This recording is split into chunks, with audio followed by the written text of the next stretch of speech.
नमस्कार दोस्तों, आज के इस वीडियो में हम लोग सीखेंगे इस तरह के सवाल को सॉल्व करना जो कि 5 नंबर से बोर्ड एग्जाम में पूछा जाता है। कह रहा है मॉडल बनाने वाली मिट्टी से ऊंचाई 12 सीएम और आधार की त्रिज्या 3 सीएम वाला एक शंकु बनाया गया है। एक बच्चे ने इसे गोले के आकार में बदल दिया, गोले की त्रिज्या ज्ञात करें। कहने का मतलब है कि मिट्टी से पहले एक शंकु बनाया गया। क्या बनाया गया? मिट्टी से एक शंकु बनाया गया जिसका कि ऊंचाई 12 सीएम है। तो ये आपका हो गया शंकु, ठीक ना। शंकु का भी हम चित्र बना दिए हैं ताकि समझने में अच्छा रहे। और इसका ऊंचाई जो है हमें, इसका ऊंचाई h बराबर हमें कितना दिया है? 12 सीएम, ठीक ना। पहले मिट्टी से शंकु बनाया जिसका ऊंचाई 12 सीएम है। उसके बाद आधार की त्रिज्या, इसका त्रिज्या जो है यहाँ से यहाँ तक त्रिज्या मतलब r बराबर कितना है? 3 सीएम इसका त्रिज्या दिया है। तब कह रहा है कि एक बच्चे ने इसे गोले के आकार में बदल दिया। मतलब पहले मिट्टी से शंकु बनाया, शंकु बनाने के बाद इसी मिट्टी से फिर उसको मान लीजिए कि गोले के रूप में बदल दिया। इसी मिट्टी से फिर गोले बनाया गया, तब गोले का त्रिज्या निकालना है, ठीक ना। तो देखिए इसमें पॉइंट आपको पकड़ना होगा कि पहले शंकु था, शंकु को फिर क्या किया? गोला बना दिया। तो इसका मतलब शंकु में जितना मिट्टी लगा है उतना ही मिट्टी गोला में होगा, क्योंकि इसी से शंकु से ही गोला बनाया गया है। तो भले ही उसका आकार बदल दे लेकिन उसका आयतन बराबर होगा। तो पहले हमें शंकु का आयतन निकालना होगा। कैसे समझे कि हमें शंकु का आयतन निकालना होगा? क्षेत्रफल क्यों नहीं निकाल सकते हैं? तो इसको पकड़ने का एक ही पॉइंट है कि उसका आकार बदल रहा है। पहले शंकु था, अब गोले में बदल दिया। तो आकार जब उसका बदल जाए तो समझ लीजिए कि आयतन निकालना है, ठीक ना। आकार बदलने की बात करें तो सीधा समझ लीजिए आयतन निकालना पड़ेगा, ठीक ना। तो शंकु का आयतन जितना होगा उतना ही गोले का आयतन होगा, क्योंकि इसी मिट्टी से फिर गोले बनाया है। तो आयतन हमें निकालना होगा। आयतन निकालेंगे तभी ना पता चलेगा कि कितना इसमें मिट्टी लगा है। जब आयतन मालूम हो जाएगा तब हम गोले के आयतन के बराबर में रख देंगे, गोले का त्रिज्या निकल जाएगा। यहाँ लिखेंगे शंकु की ऊंचाई, शंकु की ऊंचाई, ऊंचाई यानी कि h बराबर कितना दिया है? 12 सीएम दिया है। और शंकु की त्रिज्या भी दिया है।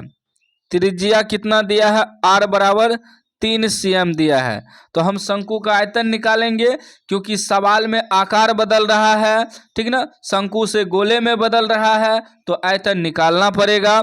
लिखेंगे शंकु का आयतन, शंकु का आयतन,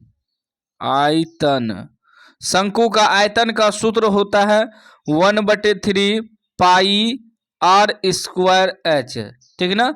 तो 1/3 पाई रहने देंगे, क्योंकि बाद में पाई कट जाएगा। मान भी रख सकते हैं हम पाई का 22/7, लेकिन यहाँ नहीं रखेंगे क्योंकि शंकु और शंकु को गोले में बदल रहा है तो बाद में पाई कट जाएगा। तो आपका मन करे तो आप मान भी रख सकते हैं, लेकिन मैं नहीं रखने वाला हूँ, ठीक ना।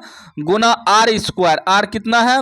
तो 3 है, तो 3 का स्क्वायर मतलब 3 गुना 3 गुना h कितना है?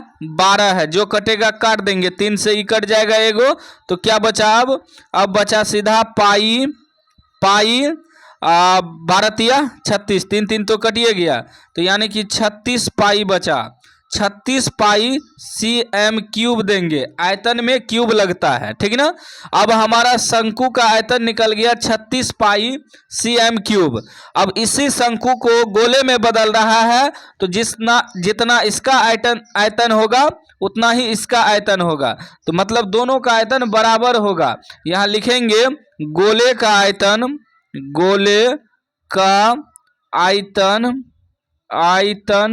बराबर शंकु का आयतन, दोनों का आयतन बराबर होगा, क्योंकि इसी मिट्टी को गोले बनाया है, ठीक ना। तो जितना इसमें मिट्टी लगा है उतना ही गोले में भी मिट्टी लगेगा, उसी का आकार बदला है ना। तो गोले का आयतन बराबर शंकु का आयतन होगा। गोले का आयतन का सूत्र होता है 4/3 पाई r³ ठीक ना। 4/3 पाई आर क्यूब होता है गोले का आयतन का सूत्र, बराबर शंकु का आयतन। शंकु का आयतन निकला है कितना, 36 पाई, ठीक है ना। अब देखिए पाई पाई कट जाएगा और 4 से कटाएंगे तो 4 से कटाएंगे 9 चौके 36, ऊपर ऊपर वाला कट गया, 9 चौक 36, पाई पाई कट गया, 3 से नहीं कटेगा क्योंकि इधर आके गुना हो जाएगा, ये भागा में है ना। तो अब हमारा क्या बच गया, अब हमारा बच गया क्या, सिर्फ आर क्यूब बटे में ये 3 बच गया, बराबर कितना बच गया 9। अब ये क्या होगा, जब हम आर क्यूब बराबर निकालेंगे तो 9 ई भागा में इधर आके गुना में हो जाएगा, ठीक है ना। मतलब आर क्यूब बराबर हो जाएगा 9 तिया 27, 27 क्या, जब यहाँ से क्यूब हटाएंगे तो इसके अंदर जब यहाँ से क्यूब हटेगा तो यहाँ घनमूल हो जाएगा, इस पे घनमूल हो जाएगा 9 गुना 3 का, क्या हो जाएगा घनमूल। तो आर बराबर हो जाएगा घनमूल, ठीक ना।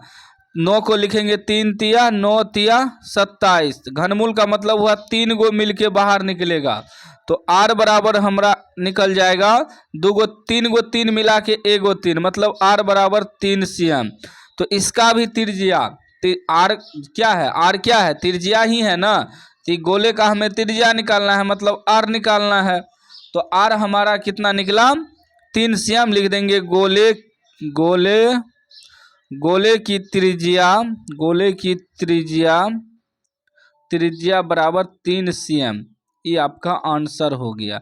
मतलब गोले का भी त्रिज्या 3 cm आया, क्योंकि शंकु का आयतन और गोले का आयतन दोनों बराबर था। वही मिट्टी से जिस मिट्टी से शंकु बनाया वही मिट्टी से गोले बनाया, इसलिए जो है इसका त्रिज्या भी सेम आया 3 cm, ठीक ना। तो उम्मीद है आप इस सवाल को सॉल्व करना सीख गए होंगे।